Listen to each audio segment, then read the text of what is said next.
I'm Sejal Shah Gulati from SonderConnect, and welcome to SonderStories. Latika Pai, and today we are absolutely privileged to have Latha Reddy, former ambassador to Portugal, national security advisor to the President of India, and one of the nicest, warmest human beings that I know. Thank you very much, Latika. That's quite a tribute, and I hope we do have an interesting conversation today. Absolutely. So first, by any measure, someone would say that you are successful. Do you think you are successful, and who have been your models of success? Well, yes, without sounding immodest, I would say I've been successful. Let me start off by saying that I was the first woman in my family to work, either on my father's side or my mother's side. But it was surprisingly easy because I had a lot of support and encouragement from my family, specifically my father, my brother, and they never thought it was odd that a woman in the family should want to work, should want to be independent. And with that, I moved into the Foreign Service. I must say that I was fortunate to be in the Foreign Service because I think it made success easier, simply because there have been women in the Foreign Service since 1950. So when I came along in 1975, a lot of the battles had been fought and won. Can you tell us a little bit about how your dad supported you? What specific actions or things did he say to you give you strength to go? You said you're the first woman in your family from both sides to work outside the home, and this is not a small shop that you've started. This is a full-fledged career. What did he do? What did your brother do that really gave you strength, and what was the type of support that they gave you? Well, I think as far as my father was concerned, I always remember something he told me, when I was young, say in my early 20s, and I was thinking of taking up careers that looked sort of glamorous, but really obviously were sort of dead-end careers. Like, I thought it'd be very glamorous to be a PR person in a hotel, or to be an air hostess, or to be a model, and so on and so forth. And I remember once he sat me down and he said, Latha, I think it's wonderful that you want to work, but I don't want you to have a job. I want you to have a career. And I think that was really a very profound statement when you think about it, because a lot of girls, I think, make the mistake of taking the easy solution and taking the first glamorous job or the first easy job that comes along. But they have to look at the long-term future of where is this job going to lead. And I think my final decision after I wrote the exams and I qualified for the Foreign Service, was essentially to follow that advice and to get myself a serious career rather than a job. So that's where I think my father was very supportive. And my brother, because there was a time when after I got the acceptance to the Foreign Service, I actually was going to say no, because my preference was to do an MBA and to join the private sector. And he sat me down and he said, Latha, you can always do an MBA next year as well, but if you turn down the Foreign Service this time, you can't ask for it again. Because you asked for the Foreign Service, you got it, and now if you say you're not going to take it, you can't take the exam again. So why don't you take the Foreign Service? And if you really don't like it, in a couple of years you can leave and go back to the private sector. So I thought that was excellent advice. So that's why I give the credit to my father and my brother. That's so lovely. So in your many years as a diplomat, what are, say, 2 or 3 things that you have had to face when you wake up and say, thank God I made the right decision, if you're able to talk about it, of course? Yes, I think there were several times, and I'll just dwell on 2 or 3 of the highlights.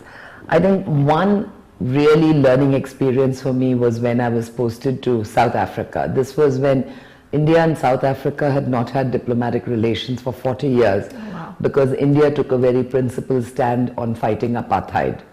So from 1954 to 1993, we didn't have diplomatic relations. India gave up a big chunk of foreign trade in order to effect that boycott. And we fought apartheid in every forum, particularly in the United Nations. It was something that had captured my imagination, because I think most of us who had a liberal education and who were aware of world issues had marched, in protests saying that apartheid should be removed, in fact that any kind of prejudice should be removed. And we had also, basically celebrated Africa Day, sung Kosi Sikalele Africa in school and so on. So for me it was a very emotional thing to go to South Africa.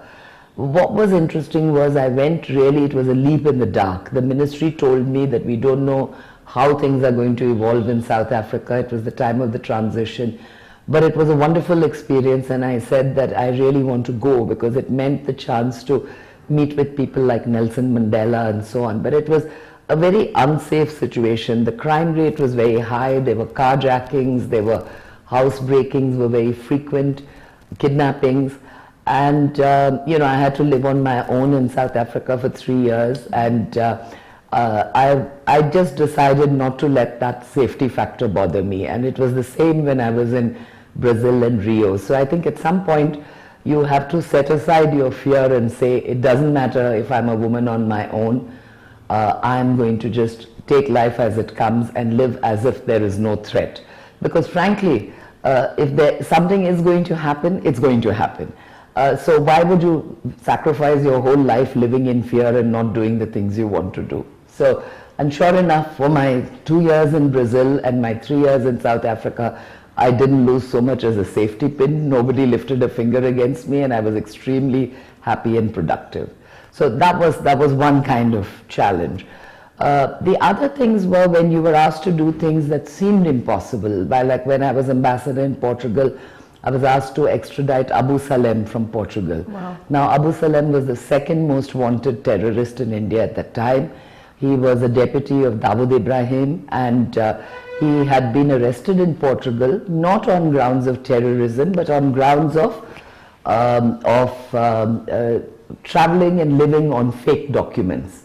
So the Portuguese government was able to imprison him for 4 years. And when we said that he was wanted back in India for murder, extortion, terrorism, they said, well, you can make a request for extradition. The problem was we didn't have a bilateral treaty, extradition treaty. But we had a very good lawyer who advised us in Portugal that we could make an application under a UN treaty, which both India and Portugal were signatories to, for fighting against terrorism. And so we did on that basis. And I went there in 2004, and in 2005, nearly after 2 years after I went there, after a long legal battle which went up from the lower court to the High Court to the Supreme Court to the Constitutional Court, it even went to the European Court of Justice and the Human Rights Commission, because Abu Salem used every trick in the book and he was very well heeled. So finally we did get the custody of Abu Salem, and then the question was how to get him back to India. So it was a complex operation. There had to be a special flight. It had to be kept very quiet because otherwise the media frenzy would have really derailed the whole operation. So I'm happy to say that I was able to do that, and I was able to send him back to India in a CBI custody. And as far as I know, he's still in jail, though unfortunately, given our legal system, the case is going on and on. The actual sentencing has not taken place. We had to make a compromise there, and that was a very difficult decision. I had to advise the government, the Home Minister at that time, Mr. Advani, what we should do, because the Europeans said we will not extradite anyone, even a terrorist, unless you give us a guarantee that the maximum sentence given would be 25 years and that you will not award the person the death penalty. So it was really a considered decision, and I put it to the government as such. I said, it's up to you. If you feel you cannot abide by these conditions, then I suggest we give up the extradition case, because the Europeans will not agree to let him go under any other condition. If you want his custody, then I suggest we give an undertaking to this effect.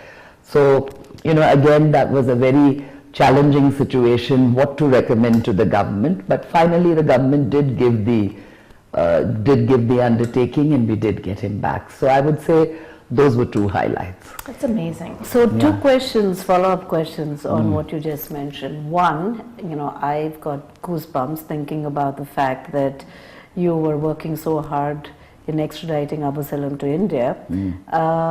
Did you have any fear that there would be some kind of retribution for what you tried to do from the community, right? Or even today, because you're openly talking about it. Yeah. And so. No, because I think, the trick with doing these kind of tasks is that you should never make it personal. I never met Abu Salam. I never spoke against Abu Salam. If you notice, even today I'm not speaking against Abu Salam.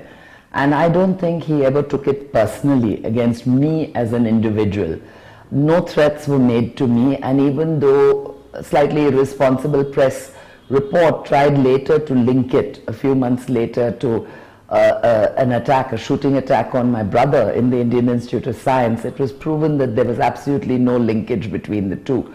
He was just the victim of a random attack, and I simply did my duty, and there was absolutely no linkage. But no, I think, and maybe it's a failing in me, but fear is not something which bothers me. And I feel you have to do your duty. You have to act honestly and openly and with no sense of vengeance or personal vendetta against a person. And I truly believe that in that situation you have nothing to fear. So, first of all, the story is amazing, and the way you tell the story, and from your background, what is it that is your touchstone? How are you able to so rationally look at these issues, be able to be strong? You lived in South Africa, you said Brazil, both at that dangerous places. You extradited a terrorist or an accused terrorist. You're smiling, you're put together. You said it with complete, like a lack of fear. What is your strength? What do you do that allows you to be strong and calm and rational in these circumstances? I'd like to say it's genetic, because I saw the same qualities in my father, whom I lost recently. I saw the same qualities in my grandfather. Both of them never hesitated to fight against injustice and to do their duty. My father also worked for the government, and I think I imbued a lot of that sense of a very strong work ethic, a very strong sense of ethics, a sense of devotion to nation building, and a sense of pride in representing the nation. And I think when you have that kind of confidence and that kind of dedication, fear is not really relevant. And perhaps one of the reasons is that maybe being single helps, because I think that when you are married and when you do have children, perhaps you worry about those who will be left behind if something happens to you. But that has never been a concern with me. So let's talk about being single. You're the happiest person I've seen. Yeah, beautiful, happy, relaxed. And what's interesting is that unfortunately, if a man is single, they don't go on, after him and say, why are you still single? Yeah, look at Ratan Tata. Yeah, exactly. Exactly. I never heard anyone say, poor Ratan, he's single, right? Yeah. So, considering how early you got into a professional career in a country like India, in a super demanding career, did you have friends and family or others who looked at you and say, Latha, very good that you're ambassador, but when are you getting married? I think, it does happen. In my 20s and in my 30s, I think I faced a lot of those questions. But I simply said, well, when I meet the right person, I will get married. And actually, I never did meet the right person, so that's why I'm not married. It's nothing against marriage. I firmly believe women can be totally independent, can have a very fulfilling career, can be happily married and have children. And they can do their duty by every single one of these aspects by doing a little bit of adjustment here and there. So by no means do I mean to suggest that you have to be single to have a successful career. It just happened to be so in my case, and I think that it's a great pity that till today in our society women are somehow looked down upon or pitied really for not being married. And frankly, I had many funny experiences on this. I'll just tell you a quick anecdote. I used to go to embassy parties, and people would say, what does your husband do at the embassy? And I'd say, actually, it's not my husband, I'm at the embassy. And then they'd say, yes, but what does your husband do? And I said, well, I don't have a husband, I'm single. And the invariable answer is to be, I'm sorry. And I would always say, why are you sorry? I'm not sorry. And that's what I mean, there's an inbuilt thing in society to say there's only one way to be, that women have to be married, have to have children. Yes, you can have a job or a career as a side interest, but you're not allowed to sort of turn your back on what is seen as the norm. And what I find very infuriating at times is that there's a double standard, because men are not subjected to this, Not just Ratan Tata, but any man who is not married into his 30s or 40s is regarded as very eligible. At 50. And the woman is considered to be on the shelf. And I really think we have to fight against these double standards. I think so. I think that's one of the things that is really very important. And Sejal and I meet a lot of young girls, and it's great to see how focused they are. And it's okay. It's a personal choice that each one is making, whether to be married, single, divorced, with children. And as long as you're happy in your own skin, I don't think it should matter whether what your status is, right? True. And that's something that whenever we meet people from different walks of life, that's really what the message is. And to hear this story from you about how successful you've been in a very male-dominated career for the most part, international career, and at a time that when it was expected to be married with children. I think it's a wonderful story and inspirational story to many people out there. So thank you for sharing that with us. Yeah, not at all. Yeah. So I have a slightly unusual question. You are obviously very successful, you're happy, you're fun-loving. I really would like to be you when I grow up, besides Lathika. If you were to meet your 25-year-old self, what would you tell her? I think I would tell my 25-year-old self, don't be worried that you haven't made the right decisions, because there are no right decisions. You can take whatever decision you make and transform it into a positive experience. I think when you're young, you suffer a lot because you're plagued by self-doubt. You question yourself constantly. You wonder whether you'll be strong enough. I remember how desperately unhappy I was when I went out on my first posting, and I realized I was far away from everybody and everything, and how much time it took me to really get used to living alone. Right. But as I came across each hurdle, I crossed it. And I not only crossed it, but I was successful in it. And in that experience. So I would say young people suffer a lot from self-doubt and self-questioning. Correct. Yeah. I think the older you get, the more confident you get. And I can honestly say that I'm happier today than I was at any other stage in my life. That's beautiful. So I would say don't worry so much. Do what your gut instinct tells you is right, and you will always make the right decision. Thank you so much. Not at all. Coming to the last part of it, this is fun. Which is our rapid fire. Okay. We just have a bunch of fun questions. Okay. She always asks the serious questions, as you can see. So this is the Proust questionnaire. Yeah. So Marcel Proust, when he used to have dinner parties, salons, he used to ask his guests these questions. Yeah. Just for fun. Okay. So feel free to pass on any question. What is your idea of perfect happiness? A beautiful book to read, lovely music to listen to, and a real good friend near me. Oh, I love that. I have to ask, I'm going to break. What is your favorite book? I would say I love reading Jane Austen. I read her over and over again because I find her examination of manners, it's a sort of a social history of England. And I find her just the most amazing studier of human nature that there is. Oh, lovely. What is your greatest fear? To lose someone I love. What is the trait you most deplore in yourself? Laziness. What is the trait you most deplore in others? Cruelty. Which living person do you most admire? Living person. That's a tough one because there are lots of people who've gone whom I admire. Living person, perhaps Angela Merkel. Oh, yeah. She's cool. Yeah.